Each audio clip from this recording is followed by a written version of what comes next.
ప్రస్తుతం కేంద్ర మంత్రి కిషన్ రెడ్డి మాట్లాడుతున్నారు. లైవ్ చూద్దాం.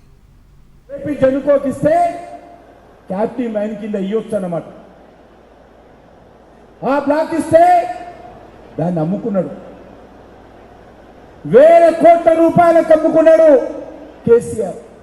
సింగరేణి ఆ తెలివి నువ్వు కేంద్ర ప్రభుత్వాన్ని అడుగుతున్నావు కదా, ఏపీకి వచ్చినటువంటి జనుకో క్యాప్టివ్ మైన్ సింగరేణి కార్మికులకు ఎందుకు ఇవ్వలేదు నేను చెప్తా ఉన్నాను.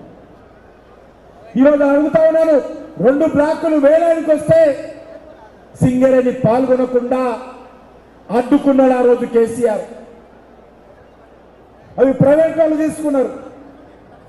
మళ్ళీ ఇటీవల మీకందరికీ మనవి చేస్తాం, నరేంద్ర మోడీ గారు ఈ తాడిచర్ల ఇవ్వకముందే సింగరేణి 2 పనులు చేస్తుంది. 1 విద్యుత్ ఉత్పత్తి చేస్తుంది, 2 బొగ్గు ఉత్పత్తి చేస్తుంది. విద్యుత్ ఉత్పత్తి చేయడానికి క్యాప్టివ్ మైన్ కింద ఒరిస్సాలో నైని కోల్ బ్లాకు, మరి తెలంగాణ ఏపీ సంబంధించినటువంటి విద్యుత్ అవసరాల కోసము సింగరేణికి ఇవ్వడం జరిగింది. సింగరేణికి నైన్లో ఒరిస్సాలు ఇచ్చాం. అక్కడ ఉన్నటువంటి నవీన్ పట్నాయక్ ప్రభుత్వము సహకారం అందించలేదు. కేసీఆర్ ఏ రోజు నేను జాతీయ పార్టీ పెడతా, టీఆర్ఎస్ బీఆర్ఎస్ చేస్తుందని చెప్పి నవీన్ పట్నాయక్తో మాట్లాడాను. నువ్వు నా చేతి కింద పనిచేయి, నేను దేశానికి ప్రధానమంత్రి అయితా, జాతీయ పార్టీ పెడతా అని చర్చించడానికి నవీన్ పట్నాయక్ దగ్గరికి వెళ్తాడు. కానీ ఆ సమయంలో నైని కోల్ బ్లాక్ పర్మిషన్ అడగడు. నైని కోల్ బ్లాక్ సింగరేణికి సంబంధించినటువంటి నైని కోల్ బ్లాక్ అనుమతులు తీసుకోడు. చివరకు ఒరిస్సాలో బీజేపీ ప్రభుత్వం వచ్చిన తర్వాత, బీజేపీ ముఖ్యమంత్రి వచ్చిన తర్వాత నరేంద్ర మోడీ గారు మేమందరం కూడా అక్కడ వచ్చినటువంటి కొత్త బీజేపీ ముఖ్యమంత్రితో మాట్లాడి సింగరేణికి చెందినటువంటి నైని కోల్ బ్లాక్ అనుమతులు మేము ఇప్పించాం. ఇప్పుడు అక్కడ ఎండిఓ కోసం టెండర్ వేస్తే ఆ టెండర్ కథ ఎందుకు మీరు 2 రోజులు చూశారు, రద్దయిపోయింది. కాంగ్రెస్ పార్టీలోని మంత్రులు ఒకరి మీద ఒకరు ఆరోపణలు చేసుకుని టీవీలలో పత్రికల్లో రాయించి ఆ Naini coal blocks action MDO ఆగిపోయింది. ఈరోజు కాంట్రాక్ట్ బేస్ మీద పని జరుగుతుంది. ఈరోజు సంతోషంగా మరిచేస్తా ఉన్నాను, అద్భుతమైనటువంటి కోల్ బ్లాక్ ఒరిస్సా రాష్ట్రము నరేంద్ర మోడీ గారి నాయకత్వంలో తెలంగాణకి ఇస్తే ఈరోజు అది కోల్ ఉత్పత్తి జరుగుతున్నదని గర్వంగా నేను ప్రకటిస్తా ఉన్నాను.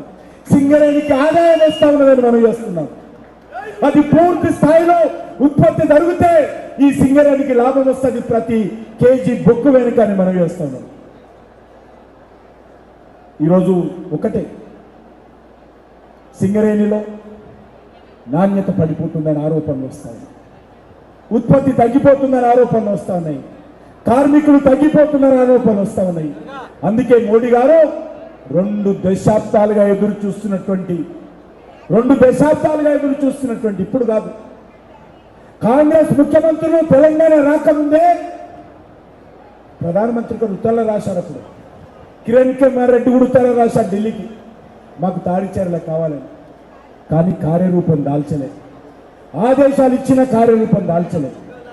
ఈరోజు నేను సగర్వంగా మనం చేస్తున్నాను, ఒక తెలంగాణ బిడ్డగా, హోంశాఖ మంత్రిగా నేను మోడీ గారిని అనేక సార్లు కలిసి ప్రధానమంత్రి గారికి చెప్పాను, మా సింగరేణి కష్టాల్లో ఉంది, మా సింగరేణి ఇబ్బందుల్లో ఉంది, సింగరేణి కార్మికులు ఆందోళనతో ఉన్నారు, ఈ సింగరేణిని ఆదుకోవాలి మనం అని చెప్తే పెద్ద మనసు చేసుకొని న్యాయశాఖ అనుమతులు తీసుకొని వాళ్ళ యొక్క ఒపీనియన్ తీసుకొని ఈరోజు ఈ యొక్క తాడిచర్ల 2 ఈ యొక్క సింగరేణికి కేటాయించామని చెప్పడానికి నేను గర్వపడతా ఉన్నాను. నేను సింగరేణి కార్మికుల తరఫున, సింగరేణి ప్రజల తరఫున, తెలంగాణ ప్రజల తరఫున మన ప్రియతమ ప్రధానమంత్రి అయినటువంటి నరేంద్ర మోడీ గారికి ఈ గడ్డ మీద నుంచి నేను హృదయపూర్వకమైనటువంటి ధన్యవాదాలు తెలియజేస్తున్నాను. ఒకటి మాత్రమే మీ అందరికీ మనవి చేస్తా ఉన్నాను, కాంగ్రెస్ పార్టీ ప్రభుత్వం కానీ గతంలో బీఆర్ఎస్ ప్రభుత్వం కానీ సింగరేణి మీద పెత్తనం చేస్తున్నారు. 100% వాళ్ళ పెత్తనం ఉంటుంది ఇక్కడ. ఏ రోజు కూడా ఇక్కడ కేంద్ర ప్రభుత్వం 49% ఉంది, వాళ్ళ ఒపీనియన్ తీసుకోవాలని ఏ రోజు అడగలే. ఈరోజు హరీష్ రావు, కేటీఆర్ నాకు ఉత్తరాలు రాస్తున్నాడు, సింగరేణి అవినీతి జరుగుతుంది, కోలు మాయమైంది అని ఉత్తరాలు రాస్తా ఉన్నాడు. అయ్యా హరీష్ రావు గారు, అయ్యా కేటీఆర్ గారు, మీరు పనిచేస్తున్నప్పుడు 10 సంవత్సరాలు కేంద్ర ప్రభుత్వం ఇక్కడ 49% ఉందని మీకు తెలియదా? ఏ నిర్ణయంలో కానీ మీరు భాగస్వాములు చేశారా కేంద్ర ప్రభుత్వాన్ని? వాళ్ళు చేయలేదు, వీళ్ళు చేయలేదు. అంతేకాదు సింగరేణి మరి ఈరోజు బంగారు బాతుగుడ్డుగా కాంగ్రెస్ పార్టీ, బీఆర్ఎస్ పార్టీ వ్యవహరించింది. ఎవరికి దోచినంత వాళ్ళు దోచుకున్నది. సింగరేణి కార్మికులకు నష్టం జరిగినా, సింగరేణి ప్రాంతానికి అన్యాయం జరిగినా ఏ రోజు కూడా వాళ్ళు ఆలోచన ఇచ్చారు. దోచుకోవడమే. వాళ్ళు సిద్దిపేటకి తీసుకెళ్లారు డబ్బులు, ఇప్పుడు ఈయన కొడంగల్కి తీసుకెళ్తున్నాడు. మన అరుణమ్మ గారు చెప్పినట్టు ఎవడో మెస్సియా, ఆ మెస్సి ఆడితే అవి సింగరేణి పైసలు తీసుకెళ్ళాలి. ఏం రాష్ట్ర ప్రభుత్వం కొట్టుపోయిందా? డబ్బులు లేవా? మా సింగరేణి కార్మికుల డబ్బే అవసరమా? మీరు అనేక రకాలుగా ఖర్చు పెడుతున్నారు కదా ఇష్టారాజ్యంగా. ఈరోజు సింగరేణి ప్రాంతానికి ఏ పైసా వచ్చినా ఇక్కడ కార్మికులకు చెందాలి, ఇక్కడ ప్రజలకు చెందాలి, ఇక్కడ భూములు ఇచ్చినటువంటి రైతులకు చెందాలి, ఇక్కడ కాలుష్యానికి దెబ్బతింటున్నటువంటి ప్రాంతానికి చెందాలి తప్ప అది ఇక్కడ ప్రజల హక్కు. ఇక్కడ కార్మికులు రక్తాన్ని చెమటగా మార్చి ప్రాణాలు పణంగా పెట్టి రాత్రనక పగలనక కష్టపడి బొగ్గు తీస్తే ఈరోజు దేశంలో, రాష్ట్రంలో వెలుగు చూస్తా ఉన్నాం. అందుకే ఇది బొగ్గు కాదు, ఇది బంగారం అంటాం మనం. అటువంటి బంగారం ఇక్కడి నుంచి వస్తే, ఇక్కడ నుంచి వచ్చినటువంటి డబ్బులు మీరు ఇతర ప్రాంతాలకు తీసుకెళ్తున్నారు. గతంలో ఉన్న ప్రభుత్వం, ఇక్కడ ఉన్నటువంటి ప్రభుత్వం కూడా సింగరేణి కష్టాన్ని కమిషన్ల రూపంలో దోపిడీ చేస్తా ఉన్నారు.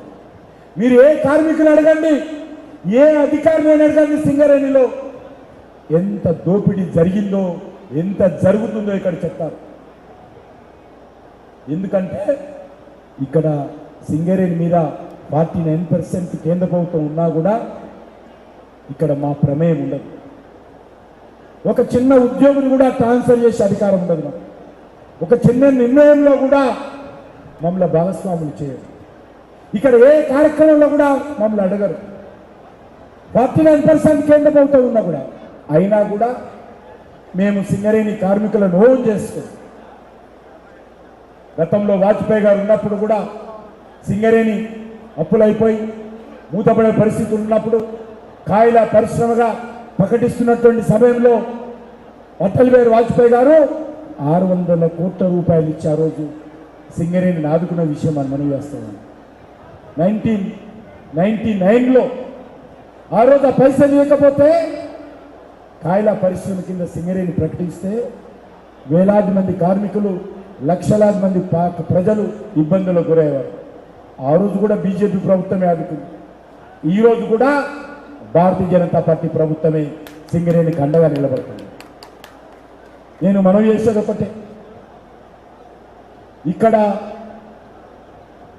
సింగరేణికి సంబంధించి నేను ముఖ్యమంత్రిని ఒకటే కోరుతా ఉన్నాను, ఏ మాత్రమైనా సింగరేణి కార్మికుల మీద ప్రేమ ఉంటే సింగరేణికి మీరు న్యాయం చేయాలి.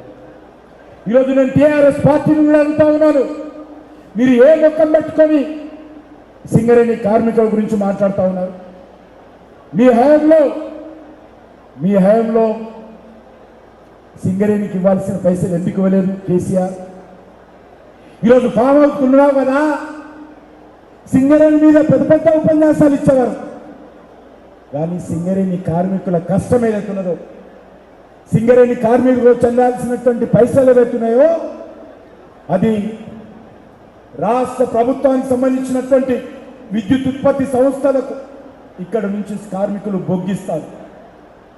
ఇక్కడ సింగరేణికి సంబంధించినటువంటి విద్యుత్ ఉత్పత్తి చేసేటువంటి సింగరేణి సొంత థర్మల్ పవర్ స్టేషన్స్ ఉన్నాయో దాని నుంచి విద్యుత్ తీసుకుంటారు.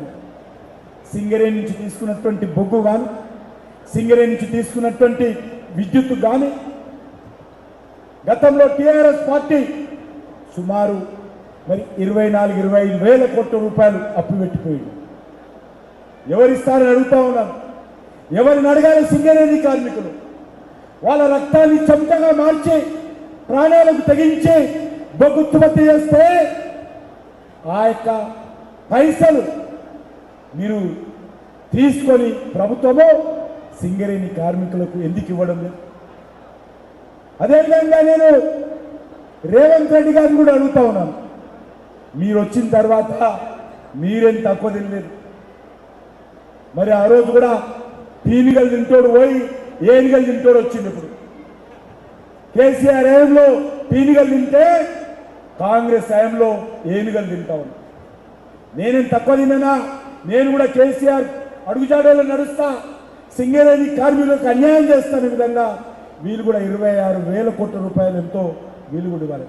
ఇద్దరు కలిసి, రెండు పార్టీలు కలిసి, ఈ రెండు ప్రభుత్వాలు కలిసి, రెండు పార్టీల పాలనలో ఈరోజు 54 వేల కోట్ల రూపాయలు మన సింగరేణి కార్మికులకు, సింగరేణి సంస్థకు, సింగరేణి ప్రజలకు ఆ డబ్బు ఇవ్వాలి రాష్ట్ర ప్రభుత్వం.